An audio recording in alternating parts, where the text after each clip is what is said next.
Okay, this module is on the Bush Doctrine, and we'll be looking at, first of all, what the Bush Doctrine was and how George W. Bush foreign policy really changed US foreign policy, in particular what impact it had on the Middle East. And the most important aspect of this module and this mini lecture video here is to see how the road to a war with Iraq happened. Now, again, if you look at the Bush Doctrine, you have three elements. One, you could say it's an intellectually coherent merger between Wilsonian internationalism and a very, very muscular approach to it. So it's a kind of a combination of Teddy Roosevelt and Woodrow Wilson, export of democracy, but we do so at gunpoint. That, of course, has inherent problems. One is that the US wanted to export democracy at gunpoint in order to make sure that these countries would be democracies, which previously had been authoritarian states, like Iraq, for example. But by doing so, it certainly very much violates the very foundation of international law, as well as raises questions within, the rule of law and human rights, looking at what the war on terror, what sort of practices had been employed. And thirdly, is it a revolutionary foreign policy, or really do we see a continuation of ideology? So again, we see this foreign policy pendulum in the United States from the very beginning. Internationalist foreign policy, then pendulum swings back to isolationist, swings back to more multilateral, swings back to unilateral. So this is something you could either say this was a huge breakthrough, what the Bush Doctrine was, in terms of it really broke with previous standards of foreign policy, or you can actually say, no, there are actually a lot of elements in it which you can see in previous administrations. Now, again, the first thing, if you're looking at the road to war with Iraq, is that we see that the Bush administration certainly was working in the shadows. Cheney made it very clear from the very beginning after 9/11 that this is a new type of war. We have to use new type of weapons, new types of intelligence methods, and new techniques to gather intelligence. John Hu, he was the main counsel in the Department of Justice under the Bush administration, which was responsible for several memos, including the so-called torture memos, the new surveillance program. So this really gave the president, according to the Department of Justice, these far-ranging powers to implement and master that new type of war. The first one was given during Bush, during Freedom of Afghanistan, that Bush was given functions of judge, jury, and prosecutor in the trial of war crimes, and has had the power to detain enemy combatants indefinitely. And these initial military detention camps in Afghanistan then morphed into permanent ones in Cuba at the military base in Guantanamo Bay. So this was the beginning. Now, it was also the beginning that after the Afghanistan campaign, a lot of neoconservative operatives in the Bush administration wanted to go for war with Iraq. So again, Iraq was the ultimate prize. Iraq had to be, Saddam Hussein had to be removed. So you had a lot of neoconservative pundits. Pearl certainly was Undersecretary of Defense, so was Wolfowitz. But looking at Kagan, Crystal, Krauthammer, these were the neoconservative pundits which very much then later would sell the war to go to war with Iraq to the public. And then you had old, realist statesmen like Brent Scowcroft, who was chief of staff under George H.W. Bush, good friend of the Bush family, who from the very beginning went out and asked for caution that war with Iraq would be a very, very bad idea. Now, again, the main element, if you're looking at making the case not for war, we're looking at intelligence. And really what you have to remember from this module here is that we saw in the first term of the Bush administration the politicization of intelligence. That policymakers wanted to go to war with Iraq. We had to find something which would justify it. It was not, good policy ought to be intelligence driven. intelligence is providing information to policymakers, to the White House. We have this information. Can you make a decision on that? It ought not to be the way around that. Can you come up with something which would implicate Saddam Hussein for 9/11 or for WMDs? Now, if you're looking at in all of this information, we now do know because of the 2008 Senate intelligence inquiry, which probed the mismanagement and the politicization of intelligence during the year 2002-2003. We have the so-called Niger dossier. This was, the Italian intelligence SISMI had a meeting with CIA operatives and said that there was no way that Niger could have sold any yellow cake to Iraq. Now, this in the end made it all the way up to the National Intelligence Estimate for Iraq 2003 and actually in the State of the Union address by Bush in 2003. But it was completely false. There was no possibility that Niger could have supplied Iraq with yellow cake, or that in fact Iraq had even inquired about that. Now this was all dismissed. Saddam is evil, deceptive, he's a liar, of course he would deny it. But again, looking at the US Embassy in Iraq, the US Embassy in Niger said there's no way. The Italians said this was impossible, that anything had happened. So the vice president really wanted to have some sort of smoking gun and send a CIA director, asked the CIA director to dispatch a special inquiry to Niger to find out whether there was anything. Now again, you have to keep in mind that Niger is an incredibly poor country. The uranium mines is a massive lifeline for them. But it involves a huge paper trail, selling several tons of yellow cake to Iraq. You can't do this in a clandestine fashion, in particular if this is the main export of the entire impoverished country. No, Joseph Wilson, he was a retired ambassador at the time. He was sent to Niger, and his report came back that there's absolutely no way that Iraq had approached Niger for a yellow cake. Now again, yellow cake, the significance of yellow cake is, it's a uranium product required for nuclear weapons. So this is, of course, the most important one is here. Now by 2002, by the end of 2002, that Niger report has been discredited by Langley, the CIA in Niger, the US State Department, the embassy in Niger, the Italians, and of course by Joe Wilson himself. Now again, what I encourage you to watch, and I put that on the syllabus, is Fair Game. It's a movie with Valerie Plame and I can't think of the fellow now. Valerie Plame, Naomi Watts. Sorry, Naomi Watts is playing Valerie Plame, and it's the story about Joe Wilson going to Niger, not finding anything, and then he wrote later wrote an op-ed in the New York Times. I put that here, where he wrote, "I have little choice but to conclude that some of the intelligence related to Iraq's nuclear weapons program was twisted to exaggerate the Iraqi threat." Now he wrote this op-ed in the New York Times in 2003 after Iraq was invaded. What happened then was the Vice President's office retaliated and disclosed Joe Wilson's wife, Valerie Plame, as a secret CIA operative, which she was.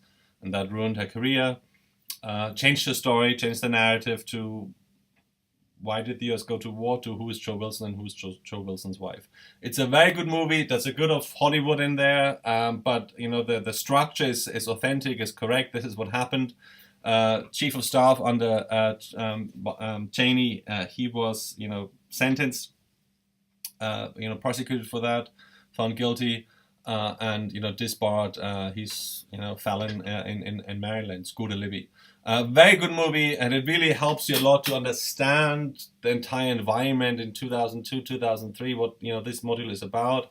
And it's fun to watch. So again, it's called Fair Game. The idea was that Valerie Plame was fair game. Joe Wilson's wife was fair game to the White House to basically to punish Joe Wilson for disclosing that. So what we see that, and that's what the movie also shows you, that the Vice President as well as the White House, but particularly the Vice President, really questioned CIA briefers aggressively. when they really had a very pragmatic picture of what was happening, what was not happening in Iraq, and the idea was that we need to have a smoking gun. We need to find some sort of link to WMDs and Iraq. We had in the Pentagon then we had a new unit which was established, which continued to look into Iraqi procurement efforts for WMDs. And then we had a lot of Iraqi expats, Iraqi exiles, the Supreme Council for the Islamic Revolution in Iraq, who painted a very, very rosy picture of what it would look like once the United States goes into Iraq. Now, all of these people are now in power in Iraq. So everybody was using everybody. One State Department official said at the time that, these Iraqi Shia politicians in exile had a vested interest in removing Saddam Hussein and going back and telling the Americans how awesome everything would be once you remove Saddam Hussein. And the US government at the time wanted to know that and wanted to hear that and needed a reason to go into Iraq. Again, Brent Scowcroft, former chief of staff under George H.W. Bush, he went out in the media and asked for cautions, saying that this would be a unilateral invasion, would be a disaster for the Middle East.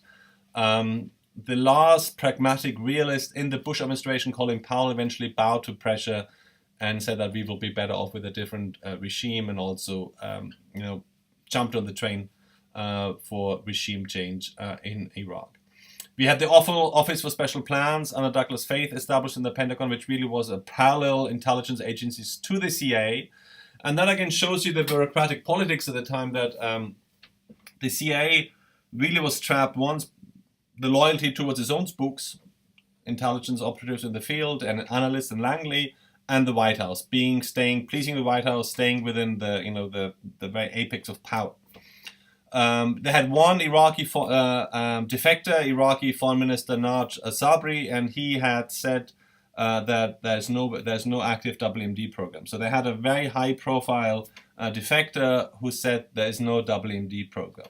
By that end of 2002, the U.S. government, the Bush administration, really already had made up its mind that it wanted to remove Saddam Hussein and go to war in Iraq.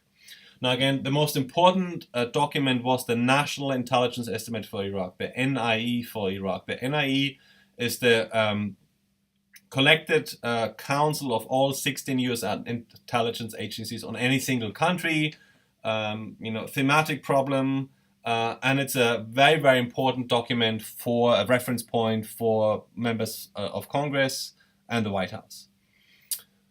The National Intelligence Estimate was the casus belli, was used as the document which allegedly showed that Iraq had a WMD program and that Iraq under Saddam Hussein ought to be invaded by US forces. This was the significance of the National Intelligence Estimate. Now again, one of the main sources of the National Intelligence Estimate in 2002 was an Iraqi exile in Germany named, the pseudonym was Curveball. Now BND, German intelligence, MI6, and a lot of people in the CIA said that this guy isn't for real. This guy is a fabricator. And guess what? He was. He made it all up. He made it all up that Iraq had a WMD program. And many in the intelligence community said, we hope that this guy is not the sole source because that's the only substantive part we have in the National Intelligence Estimate. And in fact, he was. Now again, if you links down at the bottom, you see again to George Washington University National Security Archive, where you see a lot of those disclosed documents. Now again, the White House group, Andrew Card, Karl Rove, School of Libby, they were the ones selling the war. So again, creating the narrative that Iraq has to go, Iraq is a threat to the United States. Condoleezza Rice, the National Security Advisor, she coined the phrase, there will always be some uncertainty how quickly Saddam can acquire nuclear weapons, but we don't want the smoking gun to be a mushroom cloud. So the whole thing about the mushroom cloud, it's too late. Once we see the mushroom cloud, we already are nuked, and Saddam Hussein won. There was very little scrutiny in the media. If you're looking in the media right now, certainly a lot more prone to questioning White House policy, White House rhetoric. that was not the case. There was this rally around the flag effect. It was just almost 2 years after 9/11. There was a good amount of fear mongering. Politics loves fear after all. You have to communicate what is at stake, why are we scared, who are we scared of, and what has to be made secure and against whom. At that point, 72% of Americans feared weapons of mass destruction from Iraq. Anyone who questioned that was subject to be labeled traitor. So that treason lobby, any of those critics were subject to a smear by the media themselves, but certainly by the White House. So what was in the National Intelligence Estimate? Iraq is continuing in some areas, expanding chemical, biological missile programs. We're not detecting portions of these weapons programs, because they're not there. Iraq possesses prescribed chemical and biological weapons and missiles. Iraq could make a nuclear weapon in months to a year once it acquires sufficient weapons-grade fissile material. Iraq is trying to obtain uranium and reportedly is working on a deal to purchase up to 500 tons from Niger. Now again, there's Niger. We've established that Niger was discredited by several intelligence agencies in the US and abroad. Iraq has mobile facilities and also wants to obtain high-strength aluminium tubes for centrifuge rotors. Now again, this was the report by the Senate Select Committee on Intelligence in 2008, which basically says it was exaggerated and the United States government approached intelligence agencies to substantiate public claims. So you solicit intelligence to basically prove something you said existed when in reality it didn't. So that comes back to what we said earlier, that really good policy ought to be intelligence driven. It should not be the way around. Now, the National Intelligence Estimate also then contained a lot of information which then made it into the State of the Union address in 2003. The speech wasn't actually not vetted by Director for Central Intelligence, which certainly should have, because a lot of intelligence was contained in that particular speech. Saddam has biological weapons, Bush said, sufficient to produce over 25,000 liters of anthrax, enough to kill several million materials to produce as much as 500 tons of sarin, mustard, and nerve gas. Imagine those 19 hijackers with other weapons and other plans, this time armed by Saddam Hussein. So there was a good amount, again, of certainly fear-mongering, and the narrative was that WMDs were in Iraq, Saddam Hussein is dangerous, we mustn't wait for the mushroom cloud, it's too late at that point. Now, one of the last appeals by Colin Powell was to get actually a UN Security Council resolution which would have authorized the use of force in Iraq. Again, the language used was, a resolution to disarm Saddam Hussein. So that was that's how the US invasion was labeled. And this is the infamous. You can go on YouTube and watch that. You have a CIA director on the left behind Colin Powell and US ambassador to the UN, Nick Raponte. The guidance by Powell was, please don't give me any single source intelligence. I only will say things publicly and make the case for war if they had been corroborated by numerous sources. That did not happen.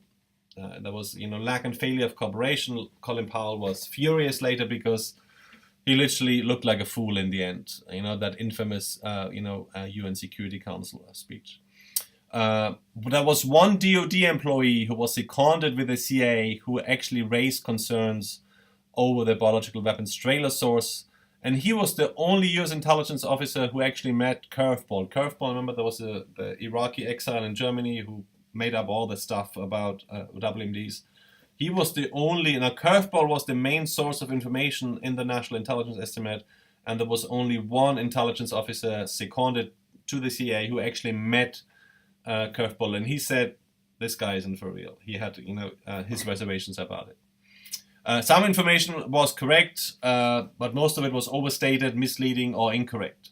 Now, the National Imagery and Mapping Agency should have alerted Powell on analytical disagreements with the agency, and that human intelligence did indicate that Iraqi commanders have been authorized to use chemical weapons as noted in the speech. So that was correct, but again, there was no evidence for an active WMD program overall. Now let's look at the post-mortem.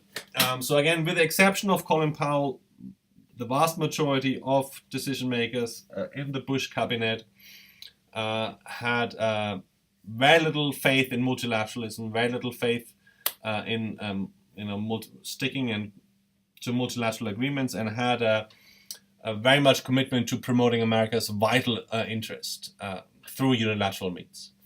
So treaties which deemed injurious to national interest were abandoned. We had IBM Treaty, ICC, International Criminal Court, Kyoto Protocol. So we're not only looking at Iraq as a unilateral endeavor. We have different aspects where the United States, whether we're looking at environment, international law, or non-proliferation, where the US abandoned multilateral agreements under Bush. So again, from the start, let's resist burdensome constraints we don't like, international law and allies. America's security comes first. And then really 9/11 itself was an opportunity for operatives within the GOP, but particularly also the neoconservative movement, to embrace a new vision for American foreign policy, one which was informed by military power, unilateralism, and the vision really was for American hegemony to be almost complete, in particular in the Middle East, for the United States to be the dominant power in the Middle East.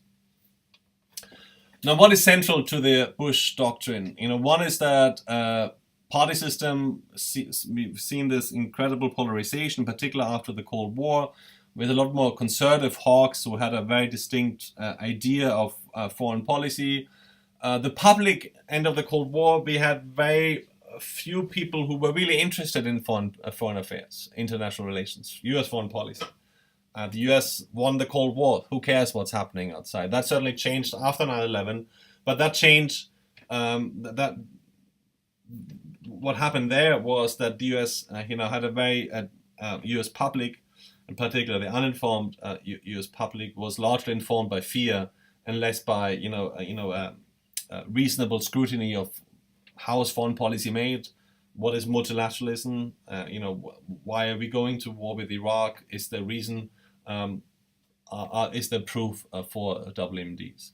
So that that rally around the flag effect and fear certainly were dominant factors in here. And then 9/11 itself was a complete failure in intelligence terms. Nobody saw it coming.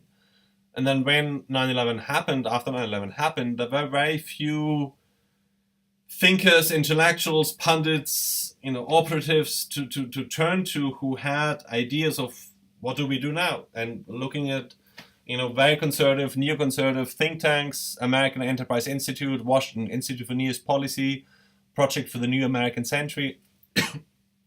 These were all think tanks which had for decades said that we need this new dominant US foreign policy, unilaterally driven, informed and underwritten by US firepower.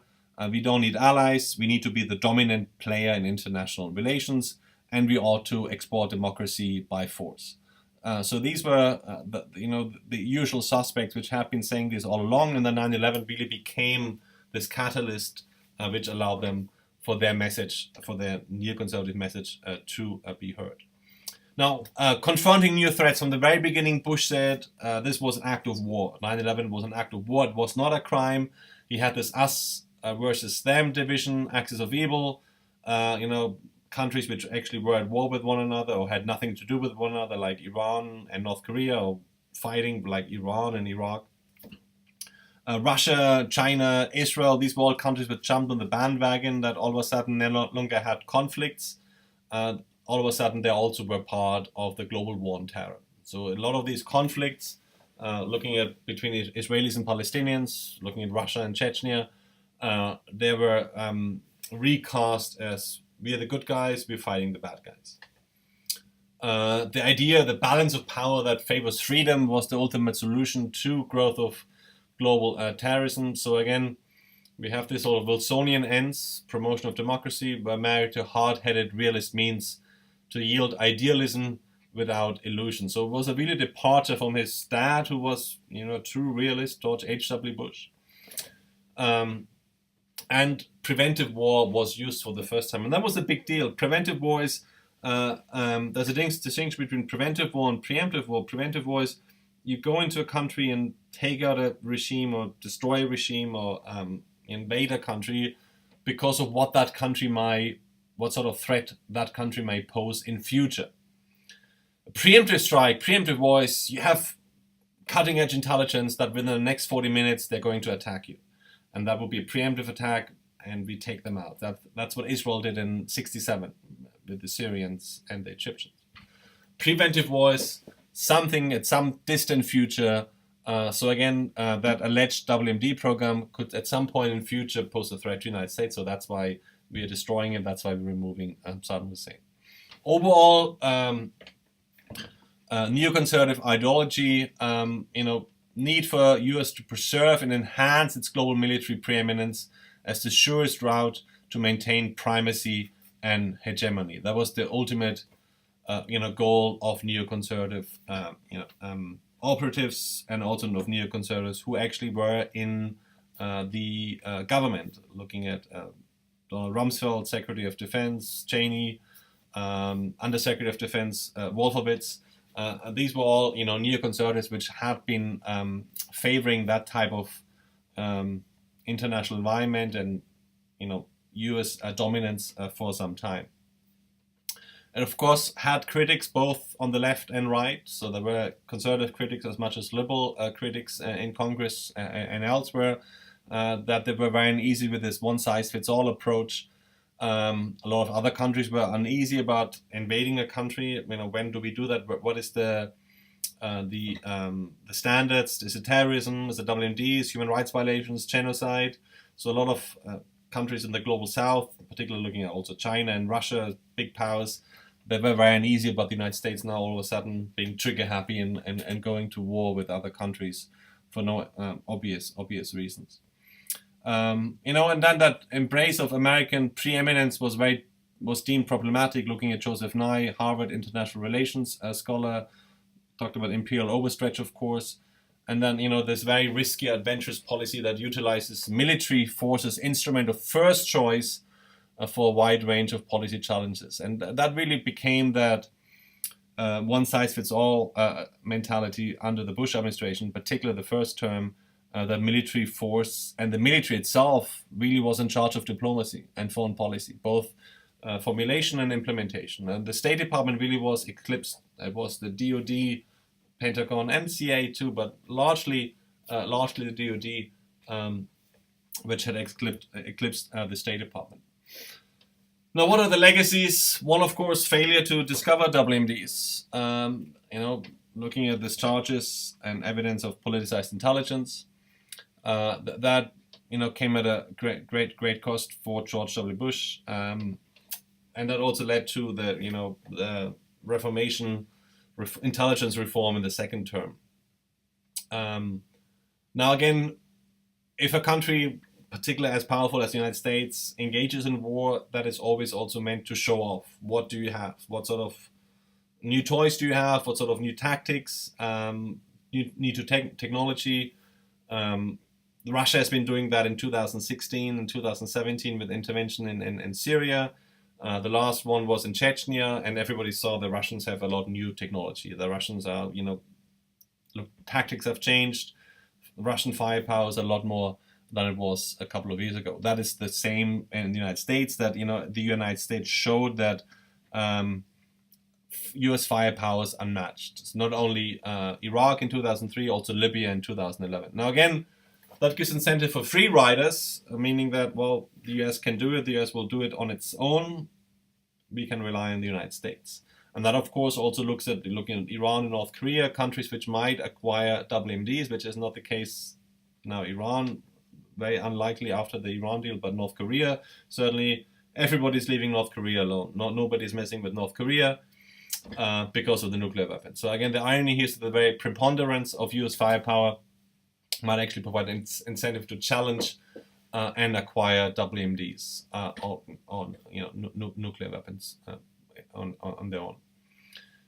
Principle of preemption as well as prevention is seen as undesirable by both parties, so it's very unlikely that any president will have either preventive or certainly not a preventive war, but perhaps preemptive if the intelligence was correct and there's a clear and present danger. But because of the disaster in Iraq, this is very unlikely to happen. Now, the jihadi movement grew after 2003 in Iraq, and overall it ushered the entire region into 10 years of total war till this very day. Now, Obama was his campaign in 2008 very much focused on Iraq and the disaster that Iraq was, and once he was in power, he wanted to shed charges of unilateralism. He wanted to rebuild bridges with allies, Europeans, the Muslim world too, and really wanted to again show a US commitment to multilateralism. So again, for the kind of to help you, please watch that movie, Fair Game. It's a lot of fun. Some fiction in it, but it gives you a very good idea of that environment of politicization of intelligence. And that's the story again of Joe Wilson, Ambassador Wilson, and his wife Valerie Plame. Have fun.